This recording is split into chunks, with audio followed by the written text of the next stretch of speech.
Hello friends, कैसे हैं आप लोग। देखिए, कोशिका वाले चैप्टर में हम लोग आगे चलते हैं। देखिए, इंट्रोडक्शन, कोशिका की जो इंट्रोडक्शन है, परिचय है, वो मैंने पिछले क्लास में दे दिया है।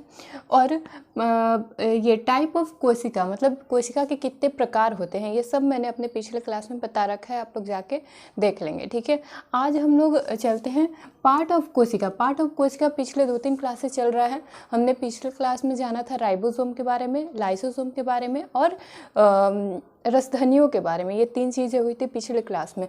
आज हम लोग पढ़ेंगे गोल्जी कोई के बारे में, गोल्जी कोई के बारे में। उसके बाद तारक्काय जानेंगे, तारक्काय के बाद हम जानेंगे एयर रेटिकुलम, एंडोप्लाज्मिक रेटिकुलम के बारे में। ठीक है, अंतःप्रदव्य जालिका के बारे में। देखिए, गोल्जी काय, इसकी खोज किसने की? तो इसकी खोज की कैमिलो, ध्यान से आप लोग नोट्स बनाते चलेंगे, कैमिलो गोल्जी। ठीक है, कैमिलो गोल्जी कहाँ के थे ये? इटली के। ठीक है, कब खोज की इन्होंने? तो इन्होंने खोज की 1898 ईस्वी में। ठीक है, आप लोग ध्यान रखेंगे, 1898 ईस्वी में। ठीक है, अब सवाल आता है कि कैमिलो गोल्जी ने गोल्जी काय की खोज कहाँ की, कैसे की? तो देखिए, इन्होंने उल्लू के तंत्रिका कोशिकाओं से गोल्जी काय की खोज की। इन्होंने, कैमिलो गोल्जी ने उल्लू की तंत्रिका कोशिकाओं से इन्होंने गोल्जी काय की खोज की। ठीक है, देखिए, उल्लू, और कैसा उल्लू? श्वेत उल्लू। ठीक है, श्वेत उल्लू। तो लिखेंगे श्वेत उल्लू,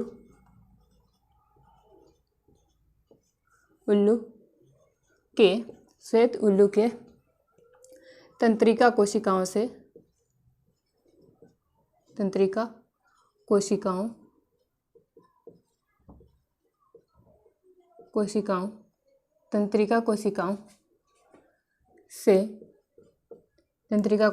ठीक है, किन्होंने खोज की? कैमिलो गोल्जी ने। ठीक है, श्वेत उल्लू के तंत्रिका कोशिकाओं से कैमिलो गोल्जी ने गोल्जी काय की खोज की। ठीक है, श्वेत उल्लू के तंत्रिका कोशिकाओं से। अब आगे चलते हैं।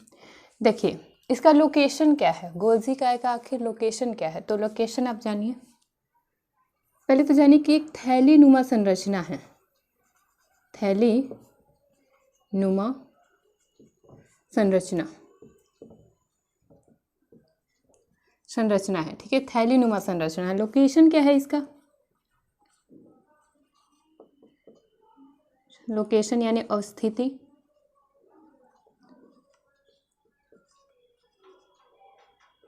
अवस्थिति क्या है इसका?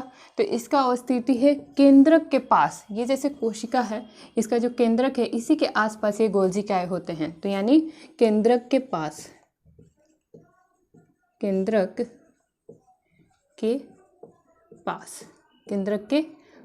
ठीक है, केंद्रक के पास इनकी स्थिति होती है।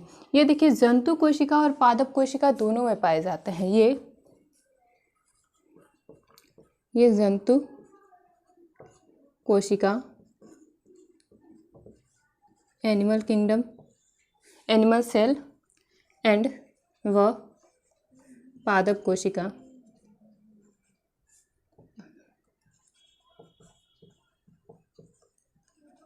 कोशिका दोनों में पाए जाते हैं।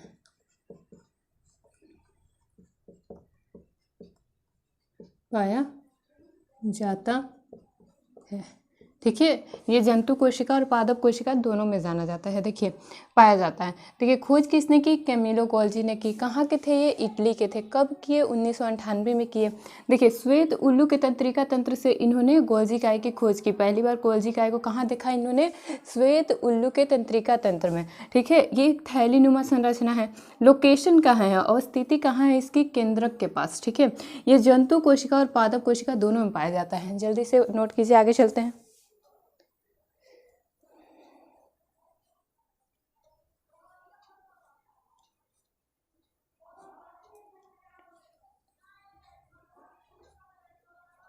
देखिए, जंतु कोशिका में इसको क्या कहते हैं और पादप कोशिकाओं में इसे क्या कहते हैं, ये जानते हैं।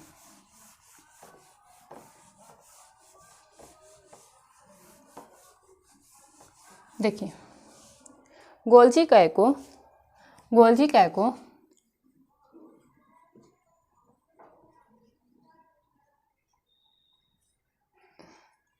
गोल्जी काय को जंतु कोशिका में, इसका अलग अलग नाम है, जंतु कोशिका में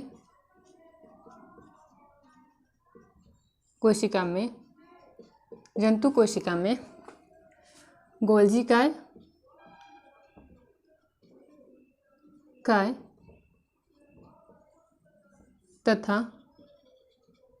तथा लाइप्रोकॉन्ड्रिया, याद रखेंगे आप लोग, लाइप्रोकॉन्ड्रिया, ठीक है, लाइप्रोकॉन्ड्रिया, ठीक है, लाइप्रोकॉन्ड्रिया इसको कहते हैं। क्या कहते हैं, देखिए गोल्जी काय को जंतु कोशिका में, देखिए गोल्जी काय को जंतु कोशिका में क्या कहते हैं, एक तो गोल्जी काय कहते हैं तथा लाइप्रोकॉन्ड्रिया कहते हैं। क्या कहते हैं, लाइप्रोकॉन्ड्रिया आप लोग याद रखेंगे, लाइप्रोकॉन्ड्रिया, ठीक है। यहाँ पे थोड़ा सुधार लेंगे, लाइप्रोकॉन्ड्रिया,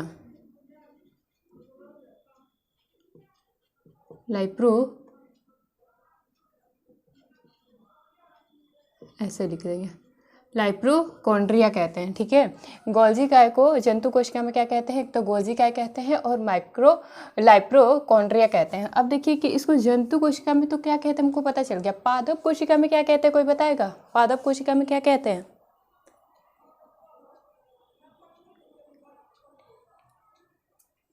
पादप कोशिकाओं में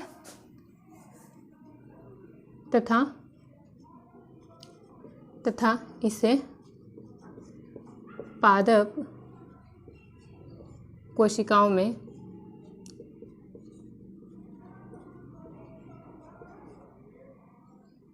क्या कहते हैं, कोई बताएगा, कमेंट कीजिए, जिन्हें भी आता है कमेंट कीजिए एक बार, क्या कहते हैं, देखें आप लोगों को पता है कि नहीं। पादप कोशिकाओं में इसको क्या कहते हैं, देखिए पादप कोशिकाओं में इसे कहते हैं डिक्टियोसोम। क्या कहते हैं, डिक्टियोसोम, ठीक है, डिक्टियोसोम कहते हैं। इसका अलग अलग नाम है, आप लोग याद रखेंगे, ठीक है। देखिए जंतु कोशिका में क्या कहते हैं, गोल्जी काय या लाइप्रोकॉन्ड्रिया, तथा पादप कोशिका में क्या कहते हैं, डिक्टियोसोम, ठीक है, डिक्टियोसोम आप लोग याद रखेंगे। चलिए हम लोग कार्य देखते हैं कि इसका कार्य क्या है, वर्क क्या है, आखिर गोल्जी काय का हमारे बॉडी में वर्क क्या है।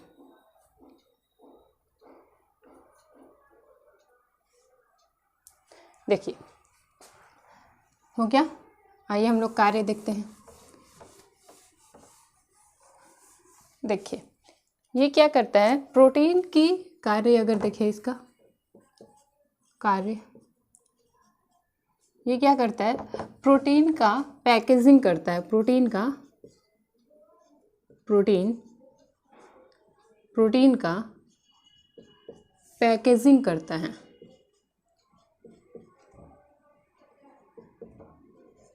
पैकेजिंग करता है, ठीक है, करता है, ठीक है। क्या करता है, प्रोटीन को पैकेज करता है, पैकेज के रूप में प्रोटीन को पैकेज करता है, ठीक है, प्रोटीन का पैकेजिंग करता है। इसलिए इसको क्या कहते हैं, बताइए आप लोग, इसलिए इसको, इसे क्या कहते हैं, बताइए, पॉकेट ऑफ सेल, क्या कहते हैं इसको, पॉकेट या पैकिंग ऑफ सेल, इसलिए इसको पैकिंग ऑफ, यहाँ पे लिखेंगे, हिंदी भी लिख लेंगे आप लोग, हिंदी वाले, पैकेजिंग करता है, पैकेजिंग करता है, ठीक है। इसलिए इसे पैकिंग करने वाला कोशिका कहते हैं, पैकिंग करने वाला कोशिका का भाग होता है, इसे पैकिंग करने वाला कहते हैं, ऐसे लिख लीजिए, कहते हैं, ठीक है, पैकिंग करने वाला कहते हैं। प्रोटीन का पैकेजिंग करता है, इसलिए इसे पैकिंग करने वाला कहते हैं, ठीक है, पैकिंग करने वाला कहते हैं। आगे चले,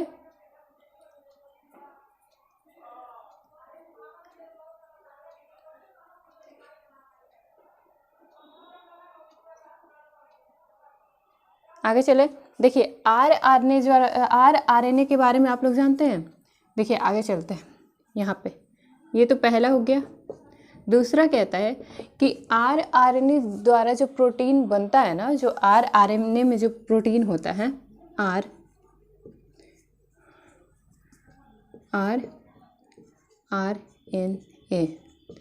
RNA में जो प्रोटीन बिखरा होता है, RNA क्या होता है बता देती हूँ अभी, पहले आप लोग इसको लिख लीजिए।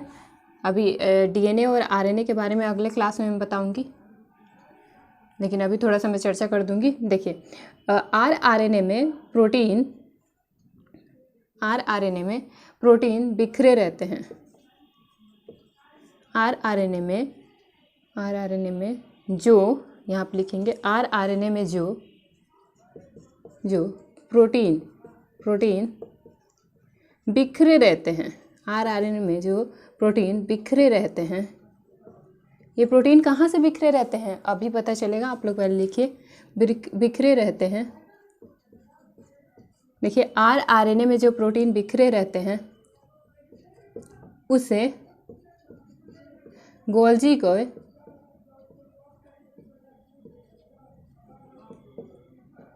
को इकट्ठा करता है,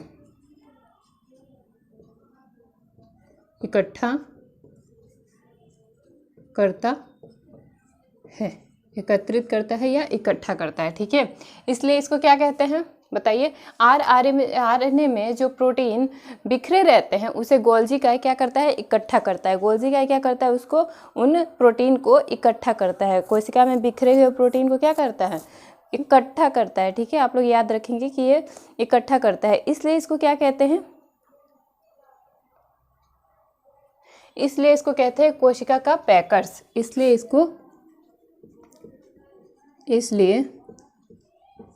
इसे कोशिका का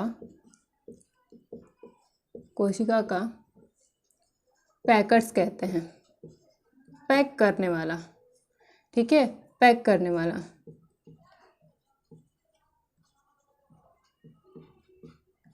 आप लोग ध्यान रखेंगे, ठीक है। देखिए ये क्या करता है कि RNA में जो प्रोटीन बिखरे रहते हैं, जो प्रोटीन RNA क्या होता है, राइबोज RNA।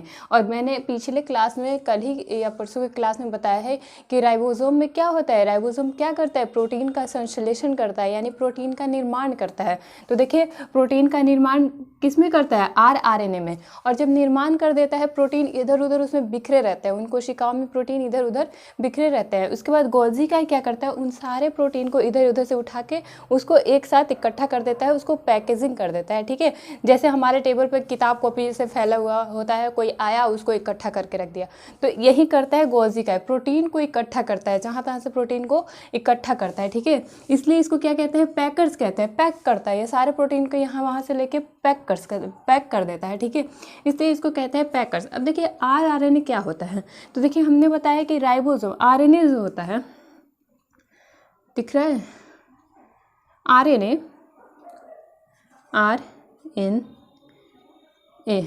क्या होता है, राइबोज न्यूक्लिक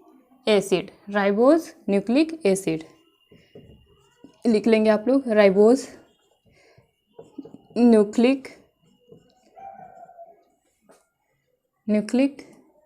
एसिड, ठीक है, एसिड।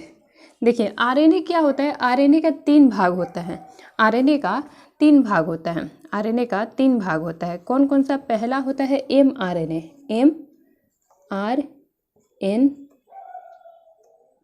mRNA। दूसरा होता है rRNA। अभी RNA और DNA अच्छे से बताऊंगी मैं, आप लोग परेशान मत होइए।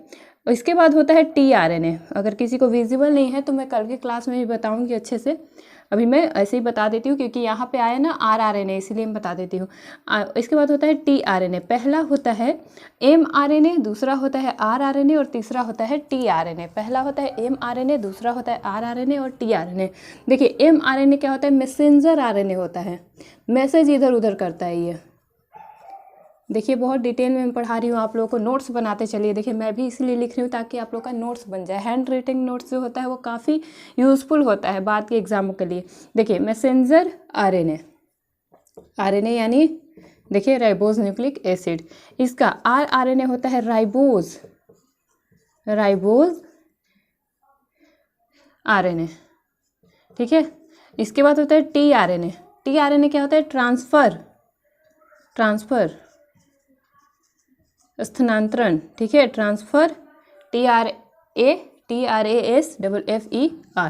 क्या होता है? ट्रांसफर आरएनए, आरएनए, ठीक है, ट्रांसफर आरएनए, स्थानांतरण आरएनए, ठीक है, स्थानांतरण आरएनए। देखिए आरएनए कितने प्रकार का होता है, यहाँ पे आरएनए आया था इसलिए मैंने आरएनए के बारे में थोड़ा सा बता दिया। कल के क्लास में डीएनए और आरएनए दोनों हम लोग पढ़ेंगे, और कल का जो क्लास होगा सेल के लिए लास्ट क्लास होगा, ठीक है। तो पिछले क्लास को भी आप लोग देख लेंगे, अब बहुत अच्छे से नोट्स बनाते जाएंगे आप लोग मेरे साथ, ठीक है। देखिए आरएनए क्या कहते हैं? राइबोज न्यूक्लिक एसिड होता है। एमआरएनए मैसेंजर आरएनए होता है। आरआरएनए को राइबोज आरएनए कहते हैं, और टीआरएनए को कहते हैं ट्रांसफर आरएनए। चलिए आगे चलते हैं, स्क्रीनशॉट आप लोग ले लीजिए।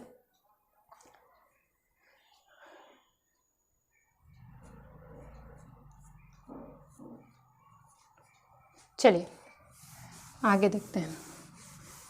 देखिए अब सबसे ज़्यादा इम्पोर्टेंट क्या है वो बताती हूँ।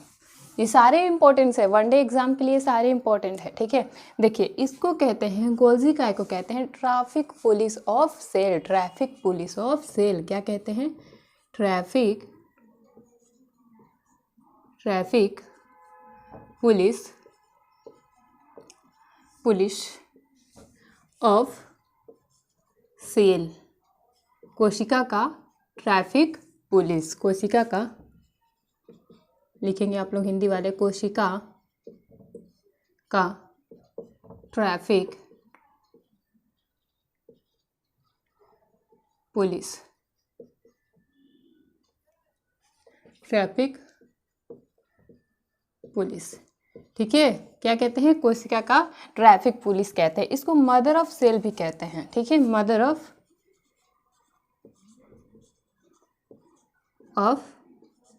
सेल, कोशिका की माँ, ठीक है, याद रखेंगे आप लोग, कोशिका की माँ भी कहते हैं, ठीक है, मदर ऑफ सेल। देखिए इसको गोल्जी काय को क्या कहते हैं? Traffic police of cell, traffic police of cell, कोशिका की ट्रैफिक पुलिस। क्वेश्चन आता है कि ट्रैफिक पुलिस किसे कहते हैं? ट्रैफिक पुलिस वाली सेल कौन सी है?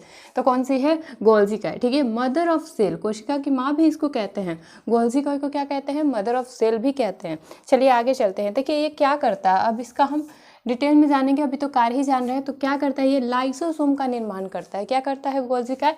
लाइसोसोम का भी निर्माण करता है। आप लोग लिखते जाएंगे, लाइसोसोम, लाइसोसोम का निर्माण में सहायक, निर्माण में सहायक होता है, ठीक है, सहायक। देखिए बहुत इंपॉर्टेंट क्लास है ये। लाइसोसोम का निर्माण में सहायक होता है, लाइसोसोम के निर्माण में सहायक होता है, ठीक है। अब देखिए आगे चलते हैं, और बहुत ही इम्पोर्टेंट चीज़ मैं बताने वाली हूँ। जल्दी से स्क्रीनशॉट आप लोग ले लीजिए।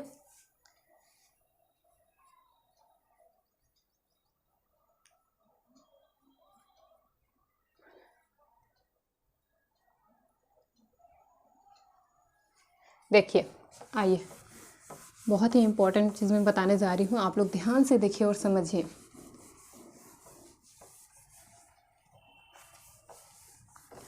और प्लीज़ सपोर्ट कीजिए, मेरे चैनल को सब्सक्राइब कीजिए।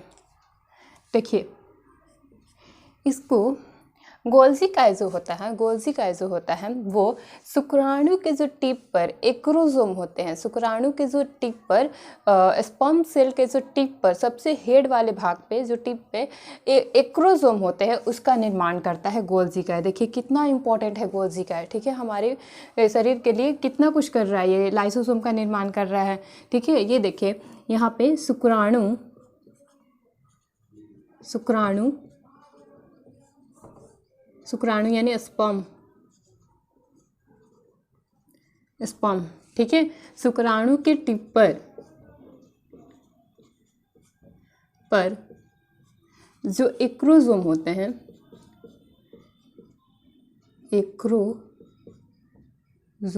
एक्रोसोम एक्रोसोम एक्रोसोम जो होते हैं, जो एक्रोसोम होते हैं होता है, उसका फॉर्मेशन भी कौन करता है, उसका निर्माण गोल्जी कोई करता है, गोल्जी कोई करता है। देखिए कितना इम्पोर्टेंट है, ये मेल गैमेट सेल में भी भाग ले रहा है, ये मेल गैमेट सेल को भी फॉर्मेट कर रहा है, ठीक है। मेल गैमेट सेल का भी फॉर्मेशन कौन कर रहा है, ये गोल्जी काय कर रहा है, ठीक है। शुक्राणु के टिप पर जो एक्रोसोम लगे होते हैं, अब एक्रोसोम क्या होता है, सबसे पहले तो आता है कि मैम एक्रोसोम के बारे में थोड़ा बताइए कि एक्रोसोम होता क्या है, ठीक है।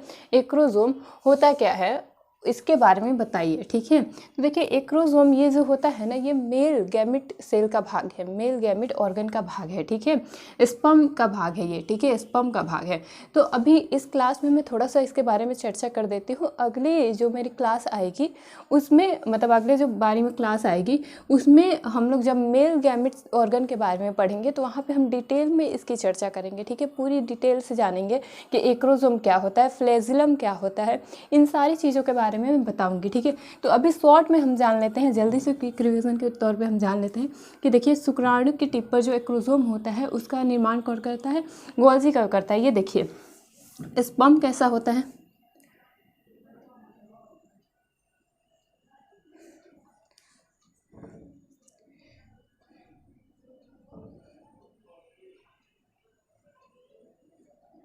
ये देखिए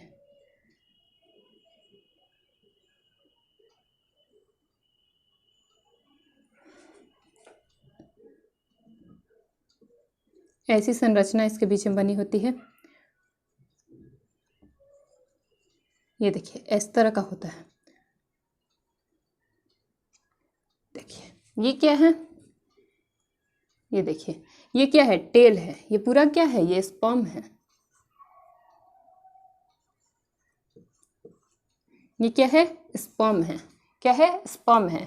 मेल गैमेट सेल का ये पार्ट है, मेल गैमेट सेल का ये पार्ट है स्पर्म, ठीक है, स्पर्म। ये देखिए ये क्या है, टेल है, पूंछ है, पूंछ है ये,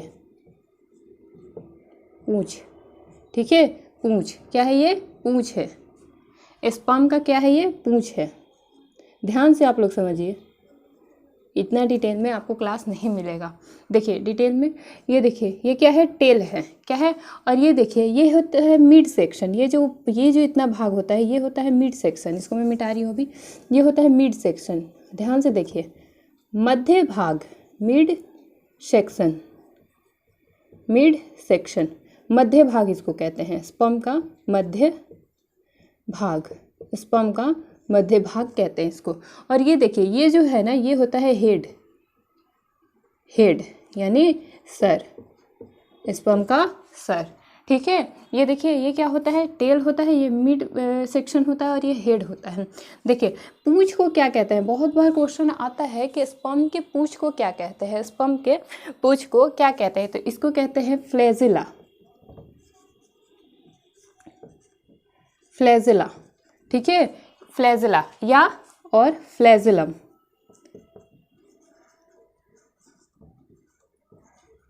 ठीक है, फ्लैजिलम, फ्लैजिला या फ्लैजिलम, फ्लैजिला या फ्लैजिलम कहते हैं, ठीक है, फ्लैजिलम, फ्लैजिला या फ्लैजिलम। ये देखिए ये क्या होता है, ये होता है माइटोकॉन्ड्रिया। क्या होता है, इसमें भी माइटोकॉन्ड्रिया होता है, माइटोकॉन्ड्रिया।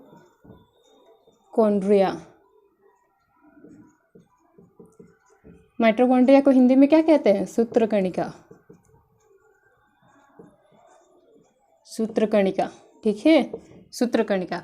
ये देखिए ये होता है, ये क्या होता है, न्यूक्लियस, न्यूक्लियस, न्यूक्लियस, ठीक है, यानी केंद्रक,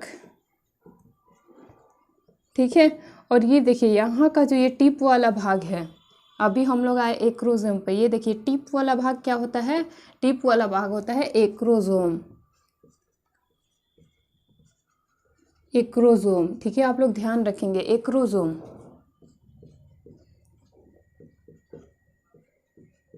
देखिए हम पूरा संरचना आप लोग को बता दिए स्पर्म का। ये क्या है? स्पर्म है, ठीक है, मेल स्पर्म है, ठीक है। देखिए स्पर्म में क्या होता है, एक पूंछ होता है, इसको क्या कहते हैं? फ्लेजुला या फ्लेजुलम, फ्लेजुला या फ्लेजुलम। इसके बाद यहाँ पे जो होता है ये सूत्रकणिकाएं होती हैं, ये बीच वाली जो होती हैं मिड सेक्शन में, ये क्या होती है? माइटोकॉन्ड्रिया होती हैं। इसके बाद ये जो हेड वाला पार्ट है, ये पूरा क्या है? हेड वाला पार्ट है। हेड वाले पार्ट में क्या होती है? यहाँ पे न्यूक्लियस होती है, और आगे जो ये टिप वाला भाग है ये होता है एक्रोसोम, एक्रोसोम। अच्छा पूंछ क्या करता है? पूंछ क्या करता है? पूंछ जो होता है वो स्पर्म को गति प्रदान करता है, आगे बढ़ाने में गति प्रदान करता है, ठीक है, आगे बढ़ाने में, स्पर्म को आगे फ्लो करने में गति प्रदान करता है। इसका बहुत बड़ा रोल है, ठीक है, इसका बहुत बड़ा रोल है पूंछ का, ठीक है। तो देखिए यही एक्रोसोम का निर्माण कौन करता है? Golgi coy. इसी एक्रोसोम का निर्माण कौन करता है? गोल्जी कॉय, ठीक है। उम्मीद है आप लोग को समझ में आया होगा। चलिए आगे चलते हैं।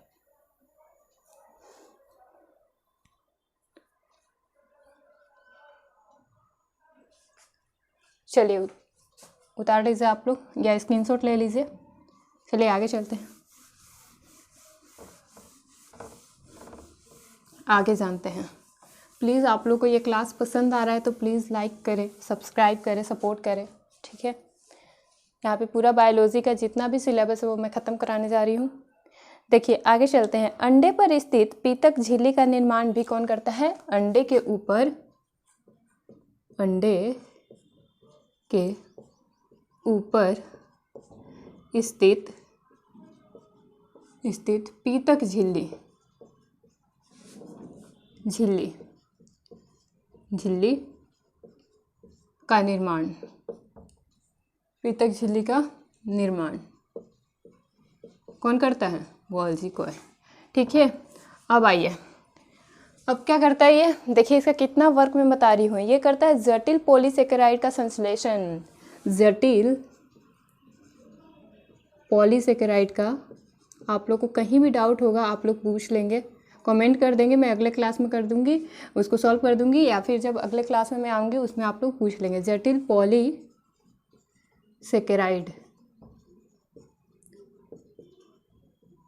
जटिल पॉलीसेकेराइड का निर्माण, ठीक है। जटिल पॉलीसेकेराइड का निर्माण कौन करता है? Golgi coy. इसके आगे जानते हैं और क्या करता है ये? क्या करता है ये? निर्माण या संश्लेषण करता है, आप लोग लिख लेंगे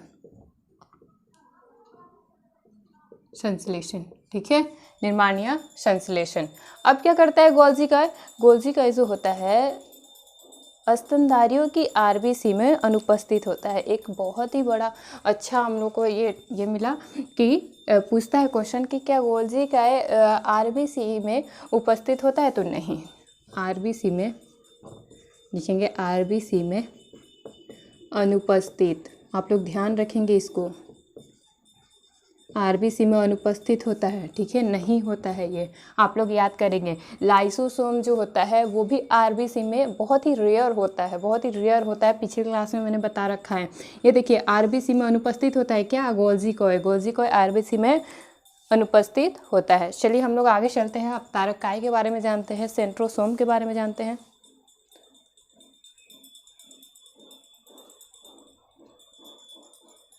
चलिए, उम्मीद करती हूँ आप लोग को पसंद आ रहा होगा सेशन, तो प्लीज़ सब्सक्राइब कीजिए। देखिए अब हम लोग तारक काय के बारे में जानते हैं, गोल्जी बॉडी के बारे में। मैंने सारे टॉपिक जितने भी भाग होते हैं, जितनी भी चीज़ें होती हैं, बहुत ही डिटेल में मैंने आप लोगों को बता दिया है, तो प्लीज़ आप लोग नोट्स बनाते रहिए। तारक काय, ठीक है, तारक काय इंग्लिश में क्या कहते हैं? सेंट्रोसोम,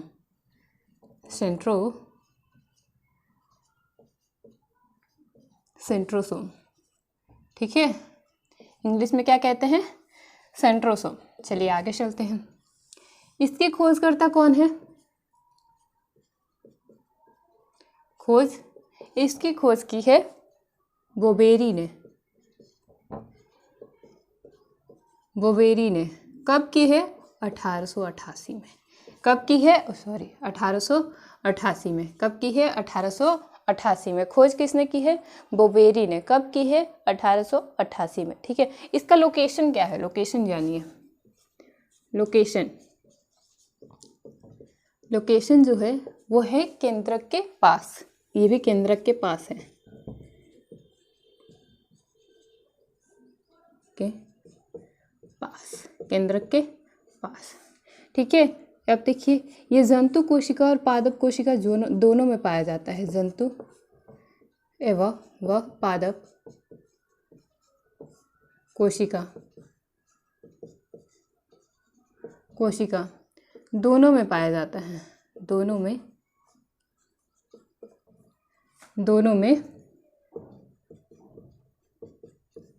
पाया जाता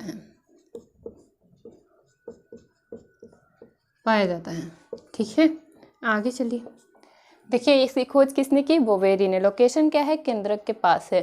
ठीक है, यह जंतु एवं पादप कोशिका दोनों में पाया जाता है। अच्छा, एक और तथ्य है इसके बारे में कि एक तारककाय के अंदर 2 तारक केंद्र होते हैं। ठीक है, एक तारककाय के अंदर 2 तारक केंद्र होते हैं, इसलिए हम इसे क्या कहते हैं, डिप्लोसोम कहते हैं। ठीक है, डिप्लोसोम कहते हैं। आइए देखते हैं कि एक तारककाय के अंदर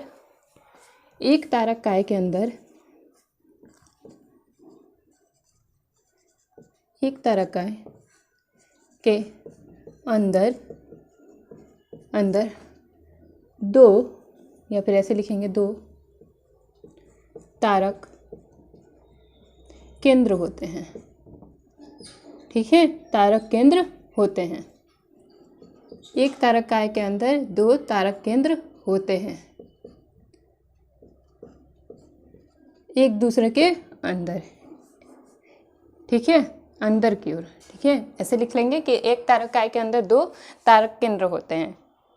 ठीक है, इसलिए इसे हम क्या कहते हैं, डिप्लोसोम। क्या कहते हैं, इसलिए इसे तारक केंद्र होते हैं। देखिए एक तारककाय के अंदर 2 तारक केंद्र होते हैं, इसलिए इसे डिप्लोसोम कहते हैं। डिप्लोसोम कहते हैं।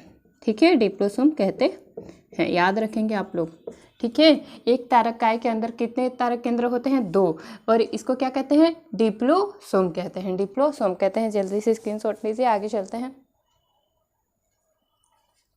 हाँ, एक और चीज़ आप लोग यहाँ पे देख लेंगे कि ये जो तारक केंद्र होते हैं वो एक दूसरे से 90 डिग्री पे होते हैं। 90 डिग्री पे होते हैं एक दूसरे से। तारक केंद्र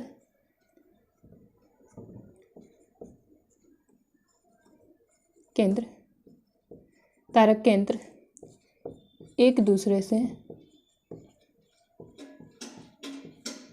दूसरे से 90 डिग्री के एंगल पर होते हैं।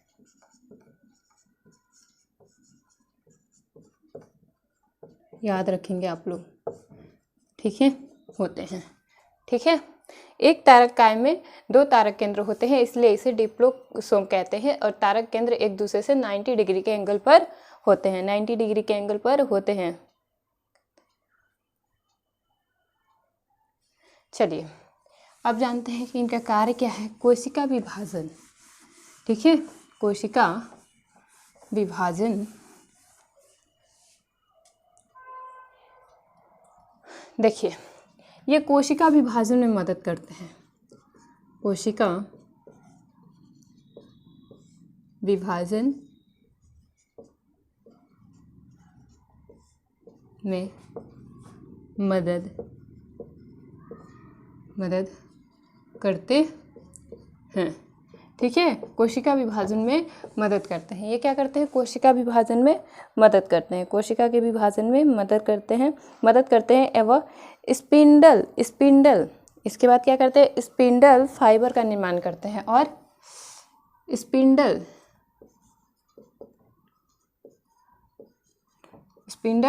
फाइबर, आप इसको ध्यान रखेंगे। क्वेश्चन आता है कि स्पिंडल फाइबर का निर्माण कोशिका के कौन सा भाग करता है, तो कौन सा भाग करता है, तारककाय। ठीक है, तारककाय स्पिंडल फाइबर का निर्माण स्पिंडल फाइबर का निर्माण। ठीक है, स्पिंडल फाइबर का निर्माण। ये देखिए यहाँ पे स्पिंडल फाइबर ऐसे होता है, ये है तारकाय और इसके अंदर होता है ये ऐसे इसमें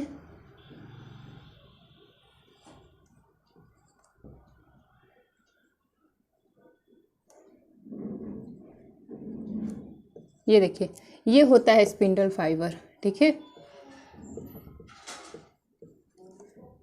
फाइबर, स्पिंडल फाइबर। चलिए स्क्रीनशॉट लीजिए, अब आगे चलते हैं हम लोग।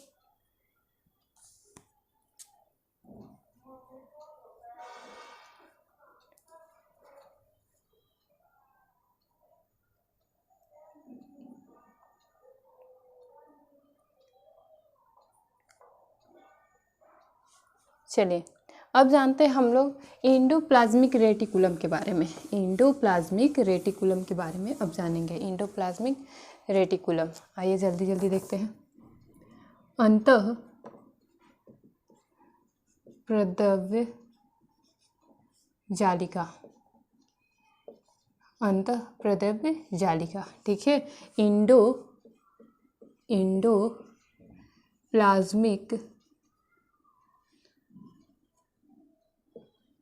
एंडोप्लाज्मिक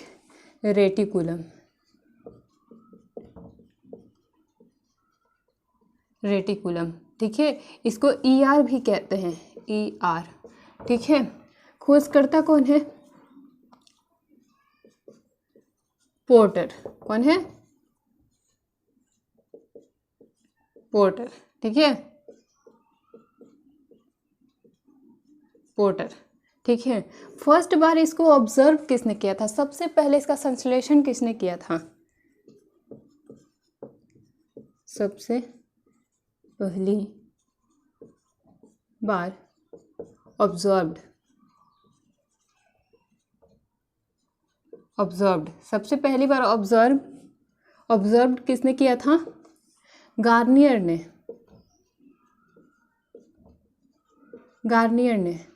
ठीक है, पहली बार ऑब्जर्व्ड किसने किया था? गार्नियर ने। खोज किसने किया था? पोर्टर ने। ठीक है, अब देखिए गार्नियर ने जो है एंडोप्लाज्मिक रेटिकुलम का नाम क्या रखा? इर्गास्टोप्लाज्म। गार्नियर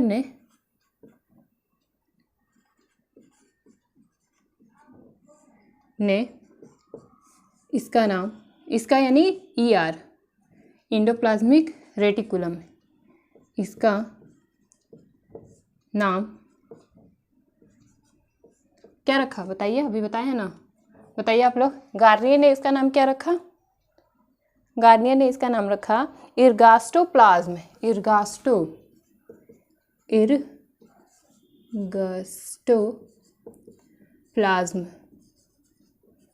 ठीक है, इर्गास्टोप्लाज्म किसने रखा? गार्नियर ने जब पहली बार इसको ऑब्जर्व किया तो इसका नाम क्या रख दिया? उन्होंने इसका नाम रख दिया इर्गास्टोप्लाज्म। और पोर्टर ने इसका नाम क्या रखा? पोर्टर ने इसका नाम रखा एंडोप्लाज्मिक रेटिकुलम। एंडोप्लाज्मिक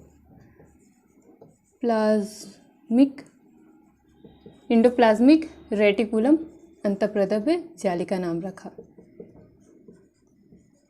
क्वेश्चन में आएगा कि गार्नियर ने इसका नाम क्या रखा था? तो इर्गास्टोप्लाज्म। और पोर्टर ने क्या रखा था? Endoplasm reticulum. जल्दी से आप लोग स्क्रीनशॉट लीजिए, आगे चलते हैं।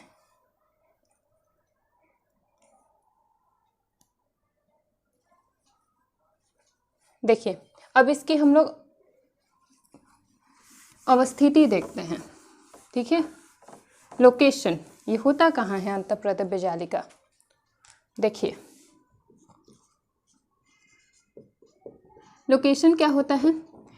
केंद्रक झिल्ली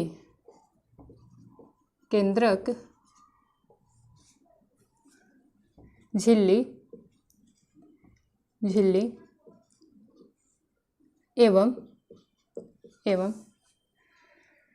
केंद्रक झिल्ली एवं क्या था? और केंद्रक झिल्ली एवं लोकेशन। केंद्रक झिल्ली और किसके बीच होता है? ये केंद्रक झिल्ली और ये होता है, क्या था, केंद्रक झिल्ली और ये केंद्रक झिल्ली और कोशिका, हाँ कोशिका झिल्ली, केंद्रक झिल्ली और कोशिका झिल्ली, ठीक है। न्यूक्लियस मेम्ब्रेन और कोशिका झिल्ली, भूल गए थे, थोड़ा दिमाग से स्किप कर जाता है कोई चीज़। कोशिका झिल्ली, ठीक है, आप लोग याद रखेंगे। देखिए ये क्या है, न्यूक्लियस मेम्ब्रेन,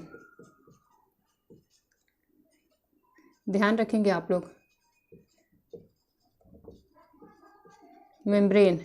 और ये क्या है, सेल मेम्ब्रेन। ये देखिए ये क्या है, न्यूक्लियस मेम्ब्रेन, और ये क्या है, सेल मेम्ब्रेन, सेल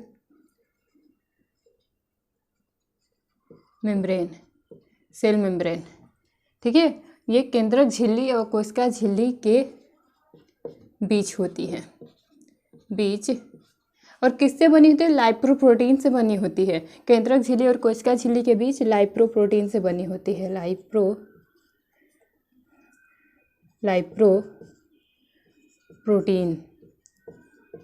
प्रोटीन से बनी होती है, ठीक है, लाइप्रोप्रोटीन से बनी होती है। केंद्रक झिल्ली और कोशिका झिल्ली के बीच लाइप्रोप्रोटीन से बनी होती है, ठीक है, लाइप्रोप्रोटीन से बनी,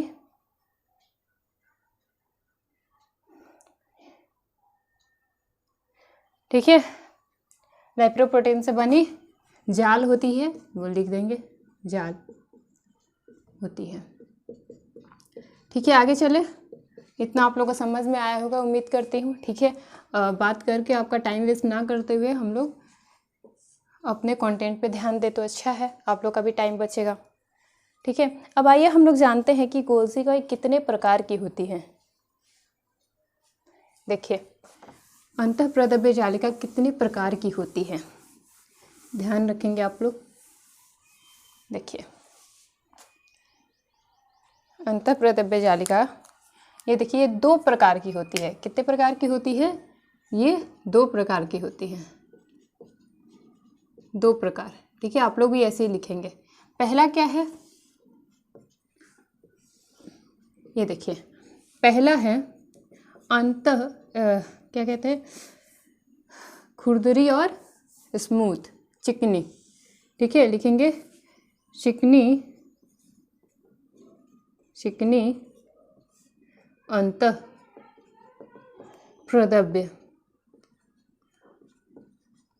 जालिका,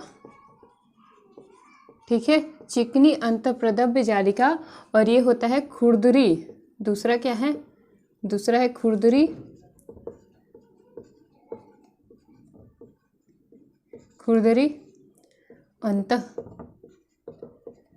अंतःप्रदव्य जालिका, ठीक है, प्रदव्य जालिका, ठीक है, अंतःप्रदव्य जालिका। स्मूथ ER इसको लिखेंगे, ER यानी एंडोप्लाज्मिक रेटिकुलम, स्मूथ, एक स्मूथ होता है, स्मूथ ER और रफ ER, ठीक है। अब इसमें क्या अंतर है ये जानेंगे हम लोग, ठीक है, क्या अंतर है ये जानेंगे। कितने होते हैं प्रकार, 2 प्रकार, चिकनी और खुरदरी, चिकनी और खुरदरी। देखिए अब दोनों में अंतर क्या है,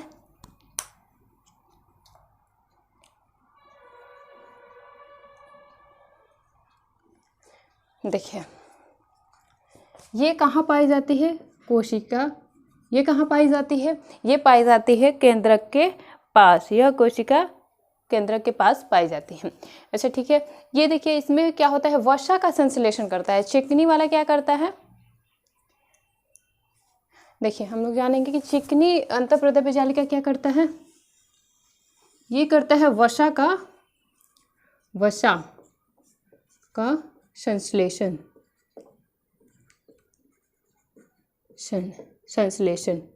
ठीक है, वसा का संश्लेषण करता है। और ये देखिए इसके ये खुरदरी कौन क्यों होती है, क्योंकि इस पे ऊपरी भाग पे, इसके ऊपरी भाग पर राइबोज के कण पाए जाते हैं, राइबोज के कण होते हैं, ठीक है, राइबोज के कण होते हैं, ठीक है। इसके ऊपरी भाग पे राइबोज के कण होते हैं, जिसके कारण ये खुरदरी होती है। ये क्या करता है, वसा का संश्लेषण। यह क्या करता है, प्रोटीन का संश्लेषण करता है, प्रोटीन का संश्लेषण। देखिए इसमें राइबोज आ गया तो ये प्रोटीन नहीं आएगा। और इसका देखिए पहला क्या है, वसा का संश्लेषण करता है, ये वसा का संश्लेषण करता है ये, ठीक है। अच्छा, ये ऊपरी भाग पर राइबोज पाया, ठीक है। ये देखिए ये कोशिका झिल्ली के पास पाया जाता है। पहला हम लोग देखेंगे कि ये कोशिका झिल्ली के पास पाया जाता है।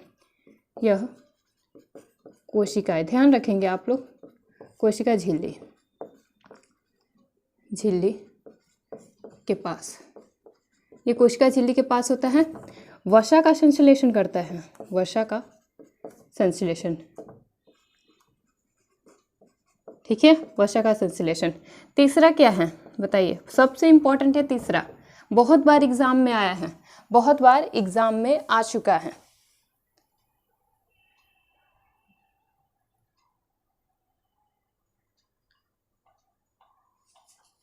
ठीक है।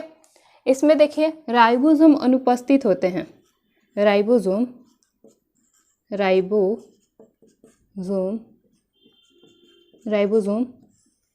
अनुपस्थित, राइबोसोम अनुपस्थित। और इसमें क्या होता है,